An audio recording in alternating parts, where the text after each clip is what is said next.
2021년 여러분의 가정에 우리 주님의 사랑과 은총이 충만하게 임하시기를 주님의 이름으로 축원합니다. 조만간 코로나는 끝날 것입니다. 좀 더 인내하시면서 비록 영상으로 드려지는 예배이지만 온 가족이 가정에서 경건하게 예배할 수 있는, 또 특별하게 우리에게 주신 기회인 줄로 아시고 동산의 모든 성도들이 하나님 앞에 경건하게 예배하고 신앙을 다시 한번 주 앞에서 바르게 세울 수 있는 기회로 삼을 수 있기를 바랍니다. 여러분은 가정에서 가장 위험한, 세상에서 가장 위험한 동물이 무엇이라고 생각을 하십니까? 독사라든지 백상아리라든지 아니면 인간이라든지. 그렇지 않습니다. 믿기지 않을지 모르지만 세상에서 가장 위험한 동물은 모기입니다. 모기는 해마다 72만 5천 명의 사람을 죽음에 이르게 하는 직접적인 원인이 됩니다. 이 숫자는 매년 다른 사람이나 또는 뱀이라든지 상어라든지 맹수라든지 곤충들에 의해 죽은 사람의 수를 전부 합친 것보다 훨씬 많습니다. 모기는 왜 그렇게 많은 사람을 죽게 할까요? 이것은 모기는 10여 개의 치명적인 바이러스와 또 말라리아 병원수를 옮기기 때문에 그렇습니다. 결국 작은 바이러스가 인류의 치명적인 그런 위협이 된다는 것입니다.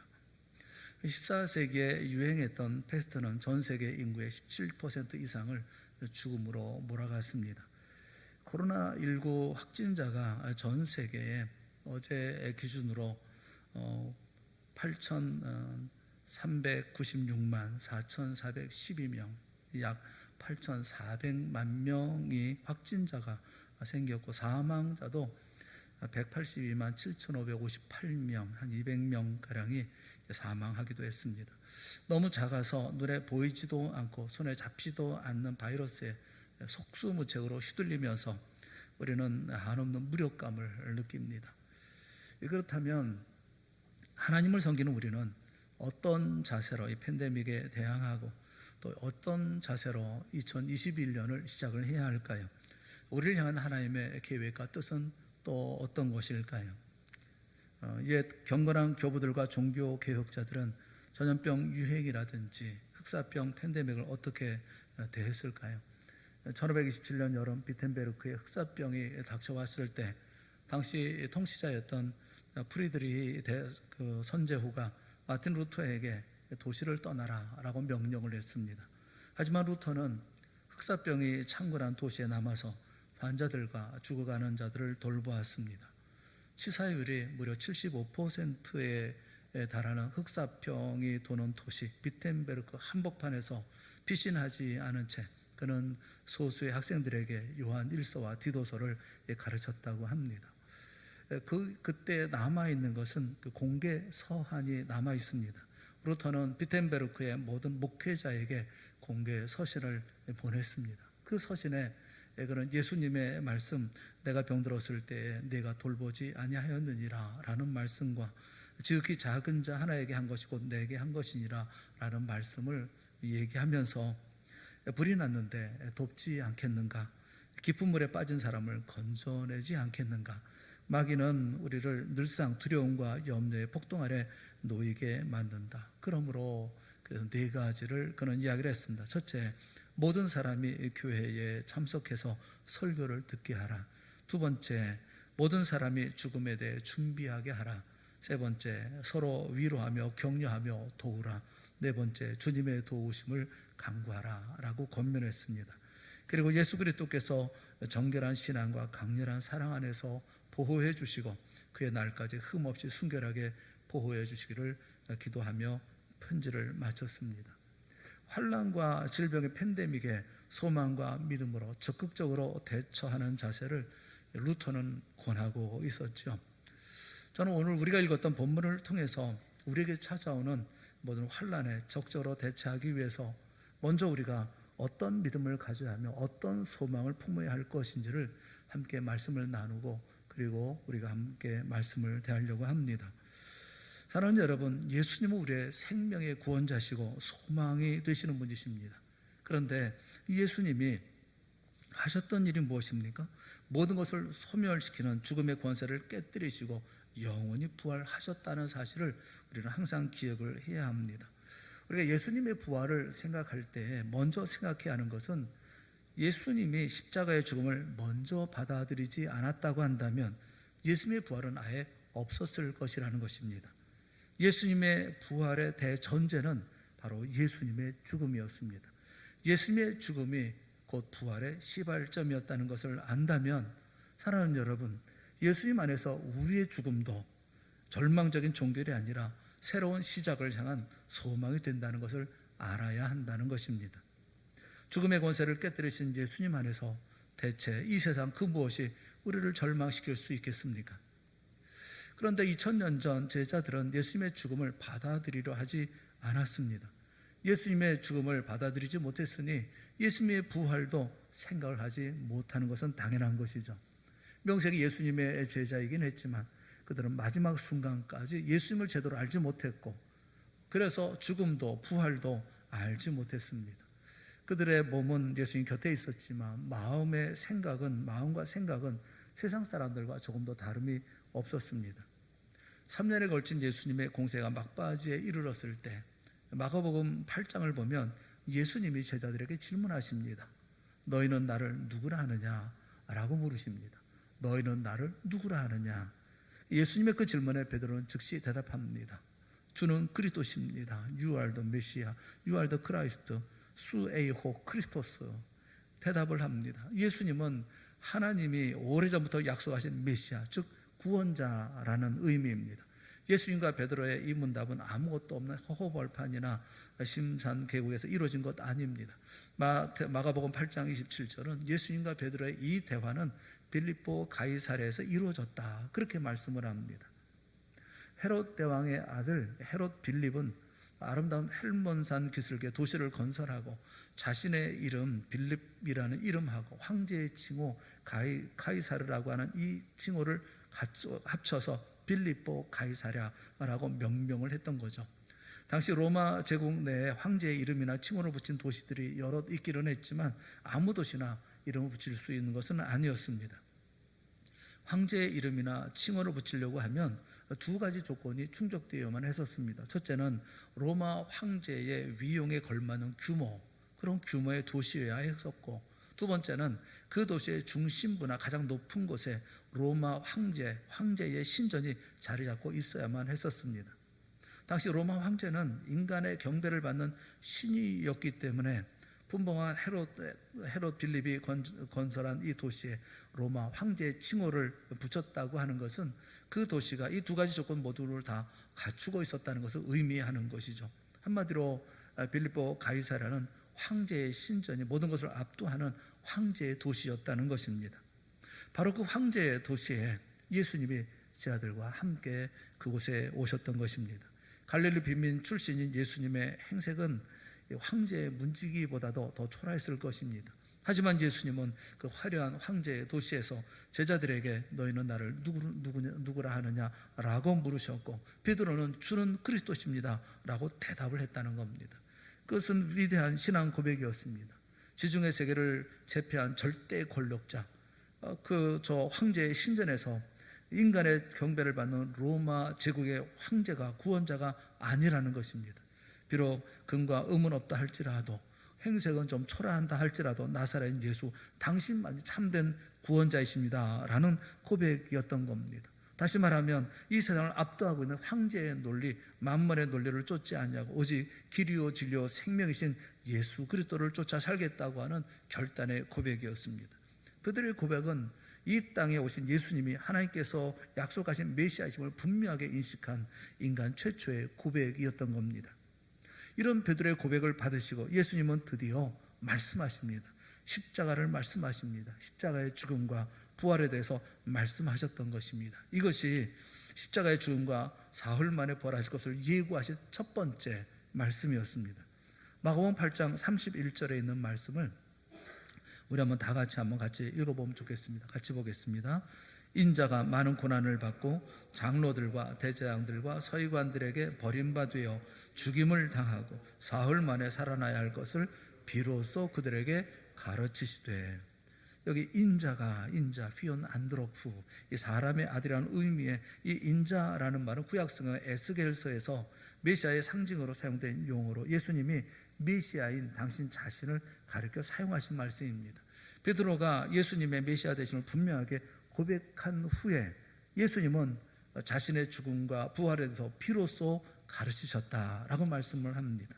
원문에 보면 카이 에르카토 디다스케인이라고 하는 비로소 가르치기 시작했다라는 이 단어, 이 문장이 맨 앞에 이 한 귀절에 맨 앞에 나옵니다. 베드로가 고백하자 그러자 예수님께서는 그들에게 가르치기 시작하셨다. 예수님은 마치 이 가르치심을 기다리고 계셨다는 것처럼 이렇게 말씀을 합니다. 베드로가 예수님이 메시아라는 사실을 밝히자 예수님은 지체 없이 당시 고난을 당해 죽을 것이지만 사흘 만에 다시 살아나실 것을 말씀하고 계시는 것입니다. 또 제자들에게 가르쳐주고 계시는 것입니다. 예수님이 메시아이심을 알게 된 제자들에게 메시아가 이룰 구원이 어떤 것이냐, 메시아가 이루어낼 구원은 바로 죽음과 부활을 통해서 이루어질 것이라는 것을 설명하고 계시는 것입니다. 사랑하는 성도 여러분, 구원은 죽음 그리고 부활을 통해서 이루어지는 것입니다. 예수님의 구원에는 죽음만 있는 것이 아니고 그렇다고 부활만 있는 것도 아닙니다. 죽고 그리고 부활하는 것입니다. 예수님이 니고데모에게 사람이 거듭나지 아니하면 하나님 나라를 볼 수 없느니라 라고 가르치셨습니다. 하나님 나라를 볼 수 있는 사람은 어떤 사람입니까? 죽고 다시 사는, 거듭나는 것이 구원입니다. 그런데 당시에 니고데모도 제자들도 그리고 오늘을 살아가는 우리들도 이 사실을 알려고 하지를 않습니다. 마가복음 8장 32절에 보면 드러내놓고 이 말씀을 하시니 베드로가 예수를 붙들고 항변하매 이렇게 말씀을 해요. 예수님께서 이렇게 말씀하시자마자 말씀이 끝나기 무섭게 베드로가 예수를 붙들고 항변합니다. 항변한다고 하는 에피티마오라고 하는 이 말은 꾸짖는다, 질책한다 라는 말입니다. 베드로가 무례하게도 예수님의 옷자락을 붙잡습니다. 그리고 붙잡아 당기면서 메시아가 고난을 당하고 죽는다니 무슨 말도 되지 않는 소리를 하십니까? 라고 예수님을 꾸짖고 나무란 것입니다. 방금 자신의 입으로 예수님을 메시아라고 고백한 베드로에게 예수님의 가르침은 곧 메시아의 가르침이고 나아가 메시아를 이 땅에 보내신 하나님의 가르침이었습니다.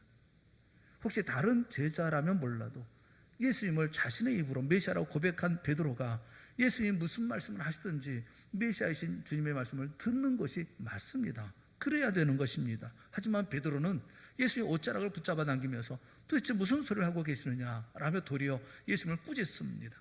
그 순간 베드로는 예수님의 제자가 아니라 베드로 자신이 예수님의 스승이었고 메시아였고 그가 하나님이었습니다.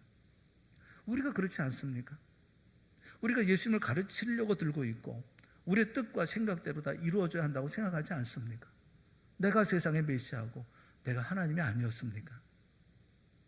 여러분, 베드로가 어떻게 메시아의 옷자락을 붙잡아 당기면서 예수님, 메시아이신 예수님을 꾸짖을 수가 있었겠습니까? 예수님의 메시아라고 하는 그의 고백은 진심이었습니다. 그런데 그가 가지고 있었던 메시아에 대한 생각, 이것은 메시아에 대한 그릇된 허상을 지니고 있었기 때문에 그런 것입니다. 당시 유대인들처럼 베드로 역시도 메시아는 로마 제국을 물리치고 그리고 정치적인 자유와 경제적인 번영과 이 땅에서 행복과 만족을 가져다 줄 것이라고 믿고 있었습니다. 그런데 메시아이신 그 예수님이 하찮은 인간들에게 고난을 당하고 죽음을 당한다, 그런 일은 있을 수도 없고 있어서도 안 되는 일이었습니다. 불같은 성미의 베드로는 그만 예수님의 옷자락을 붙잡아 당기면서 예수님을 꾸짖고 있었던 겁니다. 그 순간 베드로는 자신이 만든 메시아의 허상을 위해서 자기 앞에 서 계신 예수님의 실상을 부정해버린 미련한 우상숭배자에 지나지 않았던 것입니다. 그에 대해서 예수님께서 이렇게 말씀하십니다. 마가복음 8장 33절에 있는 말씀입니다. 우리 한번 다 같이 읽어보겠습니다. 예수께서 돌이키사 제 아들을 보시며 베드로를 꾸짖어 이르시되 사단아 내 뒤로 물러가라. 내가 하나님의 일을 생각하지 아니하고 도리어 사람의 일을 생각하는도다 하시고, 예수님은 자신을 꾸짖는 베드로를 도리어 사단아 내 뒤로 물러가라 라고 꾸짖으셨습니다. 사단은 어떤 시커먼 멍돌을 두르고 머리에 뿔이 난 어떤 존재가 아닙니다. 지적이고 세련되어 보인다 할지라도 하나님의 허상을 하나님의 실상이라고 우긴다면 바로 그 사람이 사단입니다. 그가 하나님의 이름으로 하나님을 부정하는 하나님의 대적이기 때문에 그렇습니다. 베드로 이외의 제자들도 모두 다 예수님의 죽음과 부활을 예고하신 예수님의 가르침을 흘려 듣기는 매한가지였습니다. 그리고 마가복음 9장에 이르러서 예수님은 두 번째 십자가의 죽음과 부활에 대해서 예고를 하고 계십니다. 마가복음 9장 30절부터 32절에 있는 말씀을 우리 한번 같이 보면 좋겠습니다. 마가복음 9장 30절부터 32절에 있는 말씀 우리 같이 보겠습니다. 그곳을 떠나 갈릴리 가운데로 지날새 예수께서 아무에게도 알리고자 아니하시니 이는 제자들을 가르치시며 또 인자가 사람들의 손에 넘겨져 죽임을 당하고 죽은 지 3일 만에 살아나리라는 것을 말씀하셨기 때문이더라. 그러나 제자들은 이 말씀을 깨닫지 못하고 묻기도 두려워하더라. 예수님이 빌립보 가이사라와 변화산을 거쳐 갈릴리를 통과하시면서 제자들에게 자신의 죽음과 부활을 두 번째로 말씀을 하십니다. 이때에도 제자들은 예수의 말씀을 제대로 깨닫지 못합니다. 제자들은 메시아가 인간에 의해 죽임 당한다고 하는 것은 자신들의 상식에 도무지 받아들일 수가 없는 일이었습니다. 그렇다고 해서 누가 한 명 선뜻 나서서 예수님께 질문하려고 하지도 않았습니다. 제자들은 예수의 말씀을 또다시 흘려버리고 만 것입니다.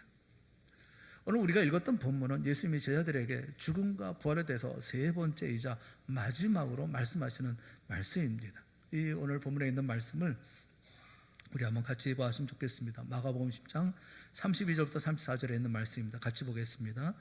예루살렘으로 올라가는 길에 예수께서 그들 앞에 서서 가시는데 그들이 놀라고 따르는 자들은 두려워하더라. 이에 다시 12제자를 데리시고 자기가 당할 일을 말씀하여 이르시되 보라, 우리가 예루살렘으로 올라가노니 인자가 대제사장들과 서기관들에게 넘겨짐에 그들이 죽이기로 결의하고 이방인들에게 넘겨주겠고 그들은 능욕하며 침뱉으며 채찍질하고 죽일 것이나 그는 3일 만에 살아나리라 하시니라. 예수님 마침내 십자가의 죽음을 감수하려 예루살렘으로 향하고 계십니다. 제자들과 많은 사람들이 예수님의 뒤를 쫓습니다. 십자가의 죽음을 향해서 나가시는 예수님의 비장한 모습에 제자들과 사람들은 뭔지 모를 불안함과 두려움을 느낍니다. 예수님 제자 12제자를 따로 그때 불러서 자신의 죽음과 부활에 대해서 다시 한번 말씀을 하십니다. 예루살렘에서 유대교 지도자들과 로마 군병들에 의해서 죽임을 당하실 것이지만 3일 만에 다시 살아나실 것임을 마지막으로 한 번 더 설명해 주신 것입니다. 제자들이 예수님의 그 마지막 말씀이라도 귀담아 들었다고 한다면 예수님이 십자가에서 못 박혀 죽으시는 가장 결정적인 순간에 예수님을 버리고 뿔뿔이 흩어져 도망치는 수치스러운 이런 오점을 남기지는 않았을 것입니다. 예수님이 죽음을 당하셔야 했던 것은 인간을 구원하기 위한 십자가의 제물로 인간의 죄값을 대신 치르시기 위함이었습니다. 그 예수님이 사흘째 되는 날 죽음을 깨뜨리고 부활하신 것은 인간에게 영원한 생명의 길을 열어주시기 위함이었습니다. 이것은 그리스도인이라면 누구나 다 알고 있는 사실입니다. 그런데 우리는 여기서 두 가지 우리가 질문할 것이 있습니다. 첫째 질문은 왜 예수님이 제자들에게 자신의 죽음과 부활에 대한 예고를 3번씩이나 되풀이하셨느냐라는 것입니다. 3번에 걸친 예수님의 예고는 예외 없이 죽음이 아니라 이 부활의 방점이 찍혀 있었습니다. 사흘 만에 살아나리라 라는 것이 그들에게 알려주고 싶은 예수님의 말씀이었습니다. 예수님이 유대교 지도자들과 로마 군병들에 의해서 능욕당하고 채찍질을 당하고 십자가에서 처참하게 못 박혀 죽을지라도 3일 만에 반드시 다시 살아날 것이므로 두려워하지 말라, 절망하지 말라라는 말씀입니다. 예수님이 임박한 십자가의 죽음을 앞두고 제자들에게 하나님의 인류 구원의 역사가 어떻게 되어질 것인지, 세상 속의 삶의 진리는 어떠한 것인지 믿음을 지켜나가야 할 제자들에게 가르쳐 주시고 격려하기 위해서 주신 말씀이었습니다. 하지만 제자들은 예수님으로부터 동일한 예고의 말씀을 3번이나 들으면서도 자신들의 상식으로 받아들일 수 없는 메시아이신 예수님의 죽음과 구원의 역사와 그리고 믿음의 진실을 받아들이려고 하지 않았습니다. 예수님의 죽음을 받아들이려고 하지 않으니 예수님의 부활은 아예 귀에 들어오지도 않았던 것입니다. 예수님은 부활을 얘기하고 있는데 제자들은 죽음을 생각할 수도 받아들일 수도 없었던 것입니다. 예수님을 메시아로 고백했던 베드로가 예수님의 옷자락을 잡아당기면서 예수님을 꾸짖었던 것도 결코 예수님의 죽음을 받아들일 수 없었기 때문에 그렇습니다. 그래서 결국 그는 예수님의 부활을 놓쳐버리고 만 것입니다. 마가복음 16장 9절부터 11절 말씀을 보면 십자가에 예수님을 버리고 비겁하게 도망쳤던 제자들은 예수님의 부활을 증언하는 막달라 마리아의 말도 그들은 믿지 않았습니다. 예수님의 죽음을 받아들이려 하지 않았던 그들 앞에 정말로 예수님이 죽임을 당하시자 충격에 빠진 그들에게 예수님의 부활은 생각도 할 수 없는 일이었기 때문에 그렇습니다. 두 번째 질문은 제자들조차 받아들이려 하지 않았던 십자가의 죽음을 예수님은 어떻게 받아들이셨느냐라는 것입니다. 어떤 시각으로 받아들이셨느냐라는 거예요. 생사람을 십자가에 못 박아 죽이는 것은 인간이 고하는 가장 잔인한 처형 방법이었습니다. 그 잔인하고 참혹한 십자가의 죽음을 우리가 똑같은 육체를 지닌 예수님이 어떻게 받아들이셨을까요? 3번에 걸친 예수님의 죽음과 부활에 대한 예고에는 공통점이 있습니다. 한 가지 공통점이 있는데 예수님은 3번 모두 자신을 가리켜서 인자라고 부르시고 또 자신을 3인칭으로 표현하셨다는 겁니다. 예수님은 인자, 내가 라고 말씀하지 아니하시고 인자가 라고 말씀하시면서 3인칭 마치 다른 사람처럼 말씀을 하고 계십니다. 예수님이 하나님의 시선으로 자신을 객관화시켜 말씀하고 계셨다는 겁니다. 34절에 있는 말씀을 우리 같이 한번 보았으면 좋겠습니다. 34절 말씀을 아주 유의해서 한번 살펴보십시오. 같이 보겠습니다. 시작. 그들은 능욕하며 침뱉으며 채찍질하고 죽일 것이나 그는 3일 만에 살아나리라 하시니라. 뭐라고 말씀하고 계십니까? 그는 3일 만에 살아나리라. 예수님이 나는 3일 만에 살아나. 나는 살아날 것이고 걱정하지 마. 나는 틀림없이 죽지만 그러나 십자가에 죽지만 난 틀림없이 반드시 나는 살아날 거야. 염려하지 마. 라고 말씀하지 않으십니다. 예수님은 3인칭 주어를 사용해서 그는 3일 만에 살아나리라. 그렇게 말씀을 하십니다. 지금 예수님은 하나님의 시선으로 메시아이신 자신을 객관화시켜서 보고 계시는 것입니다. 구원은 이런 거야. 이렇게 말씀하십니다. 메시아를 성령으로 동정녀의 몸으로 태어나게 하시고 세상 사람들에게 천국 복음을 전하게 하신 하나님께서 메시아로 하여금 인간을 위한 십자가의 제물로 죽임을 당하게 하십니다. 그런데 그것으로 끝나는 것일까요? 그렇지 않습니다. 창세기를 보면 하나님이 뱀에게 이렇게 말씀하십니다. 여자의 후손은 네 머리를 상하게 할 것이요 너는 그의 발꿈치를 상하게 할 것이니라 라고 말씀하고 계십니다. 또 원복음이라고 말씀하고 있죠. 복음의 말씀입니다. 비록 십자가의 제물로 죽겠지만 그의 발꿈치를 상하게 하겠지만 그러나 메시아는 어떻게 하십니까? 내 머리를 상하게 할 것이다. 다시 말하면 하나님은 메시아를 그 죽음 한가운데 반드시 살려주실 것을 말씀하고 계시는 것입니다. 십자가에 죽음을 당하게 하신 하나님이 메시아이신 예수 그리스도를 다시 살리시지 않겠습니까? 예수님은 그래서 분명하고 뚜렷하게 그는 3일 만에 살아나리라 선포하고 계신 것입니다. 하나님의 시선으로 자신을 객관화시켜 자신이 죽는다 할지라도 하나님에 의해서 3일 만에 다시 살아나게 될 것을, 죽으면 반드시 3일 만에 새롭게 다시 살아나게 될 것을 확인하고 계시는 것입니다. 사랑하는 여러분, 그처럼 우리도 죽고 사는 겁니다. 사랑하는 여러분, 구원받은 우리는 구원이란 죽고 살아나는 겁니다. 매사에 어떤 일이든지 우리는 죽고 살아납니다. 힘들고 어려운 일 가운데 우리는 죽습니다. 그러나 우리는 다시 살아납니다. 그렇게 우리는 믿음의 삶을 살아가면서 끊임없이 죽고 살아나고 그러다가 영원히 삽니다. 이 말씀을 직면해도 하는 것처럼 예수님이 인간을 위해서 그 참혹한 십자가의 죽음을 기꺼이 감수하셨고 그 십자가의 죽음을 통해서 말씀하신 대로 정말 3일 만에 인류를 위한 영원한 구원자로 다시 살아나셨습니다. 고린도전서 15장 20절 말씀을 보면 그러나 이제 그리스도께서 죽은 자 가운데서 다시 살아나사 잠자는 자들의 첫 열매가 되셨도다 라고 외칩니다. 잠자는 자들의 첫 열매, 예수님은 우리 모두의 첫 부활의 첫 열매가 되셨습니다. 우리는 두 번째, 세 번째, 10번째, 100번째, 1000번째 우리는 열매가 되어서 우리는 부활의 놀라운 역사에 동참하게 되어질 것입니다. 2020년은 쉽지 않은 한 해였습니다. 코로나19로 우리나라만 아니라 전 세계가 큰 곤욕을 치렀습니다. 건강은 말할 것도 없고 경제적으로도 막심한 타격을 입었습니다. 온 나라가 깊은 우울증에 빠진 듯한 그런 지경입니다. 게다가 우리는 재개발이라고 하는 어려움까지 겹쳐 정말 힘겨운 한 해를 보냈습니다. 이제 시작되는 2021년은 어떨까요?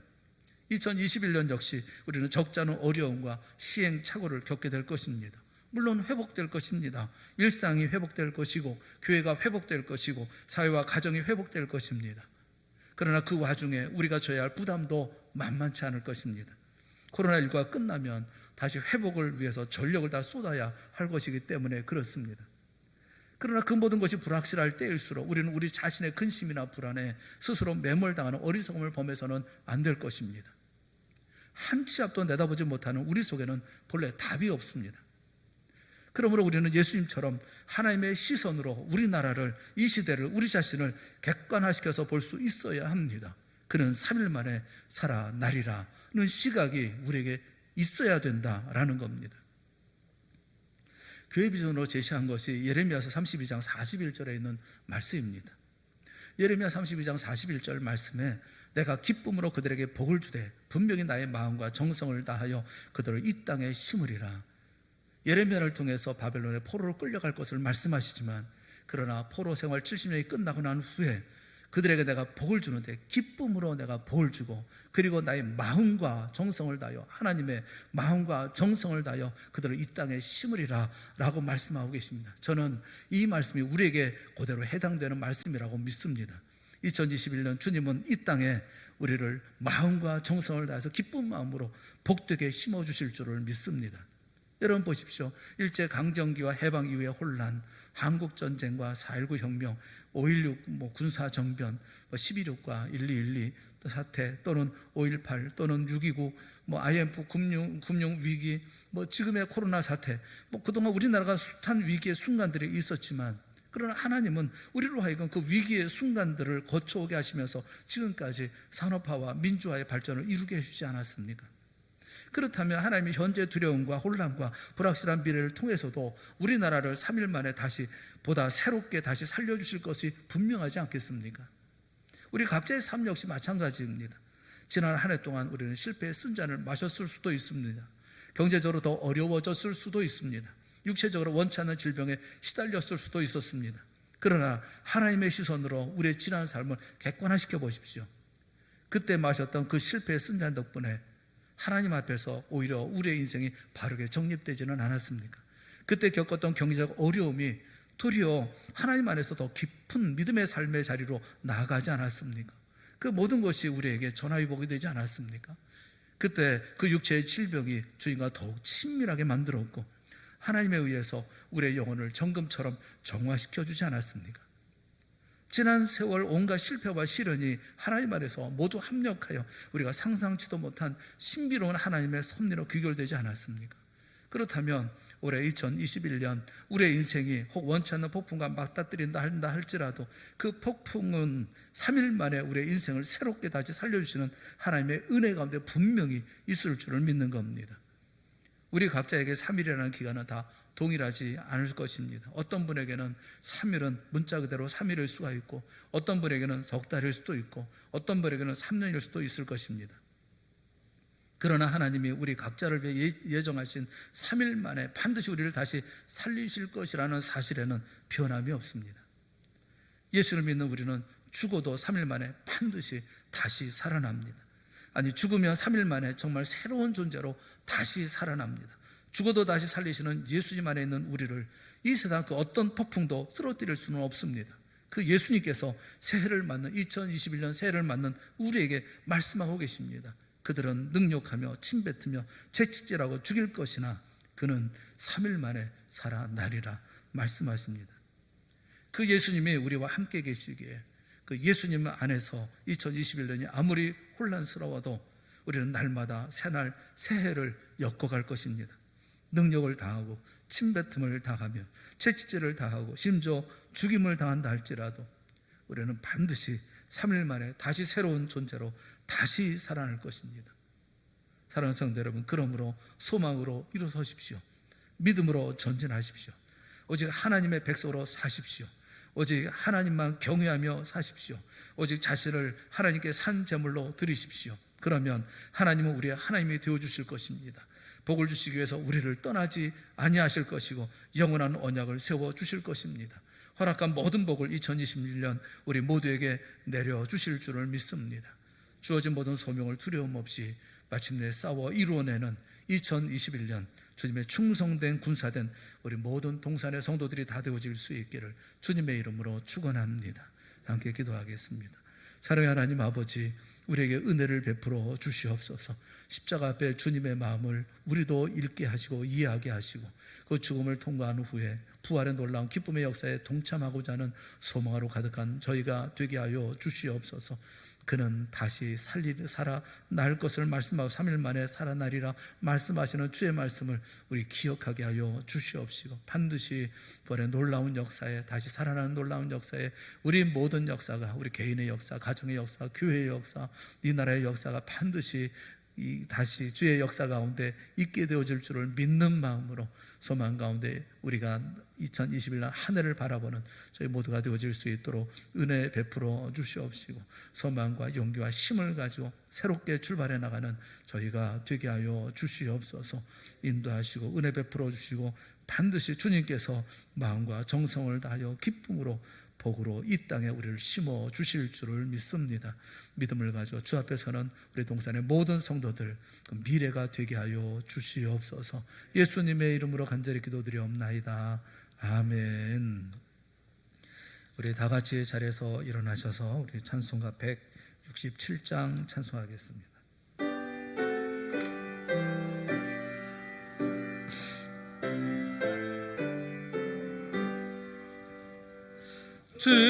즐겁도다 이날 세세의 알말 사망 권세 깨고 하늘이 열려 죽은 자가 다시 살아나와서 생명의 주 예수 찬송하도다. 즐겁도다 이날 세세의 알말 사망 권세 깨고 승리하셨네. 부활하신 주님 나타나시니 천지 만물 모두 새 옷 입었네. 꽃은 만발하고 잎이 후거져 승리하신 주를 찬송하도다.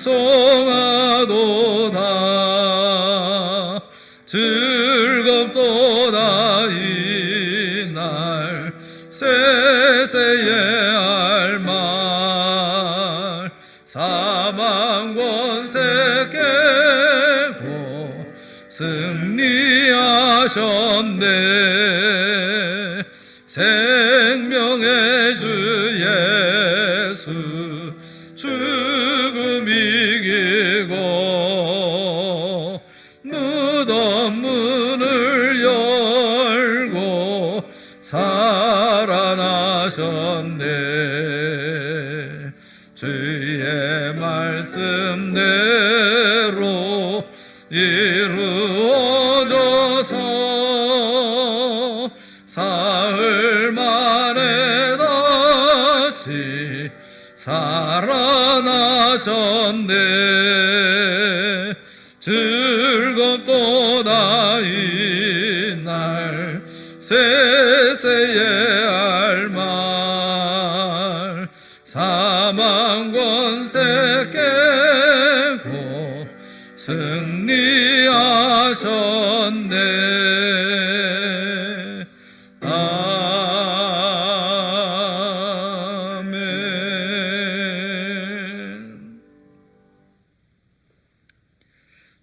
주 예수 그리스도의 은혜와 하나님 아버지의 크신 사랑하심과 성령님의 감화, 감동, 위로, 교통하심이 비록 지금은 힘들고 어렵고 십자가의 고난처럼 우리 앞에 고난이 있다 할지라도 그러나 부활의 그날을 바라보고 반드시 살아나리라 말씀하신 주의 약속의 말씀을 믿고 의지하며 그리고 소망 가운데 다시 한번 힘내어 믿음의 온전한 길을 달려갈 수 있기를 소망하며 머리 숙인 우리 사랑하는 성도들 머리 위에와 그들의 가정과 하시는 모든 생업 위에 그리고 사랑하는 동산교회 위에 이제로부터 영원토록 함께 있을지어다.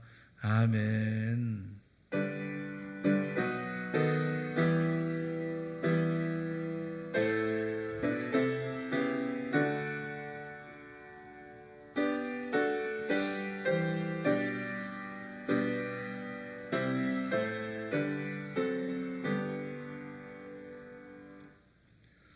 자리에 앉으셔서 우리 계속해서 공동의회를 진행하도록 하겠습니다.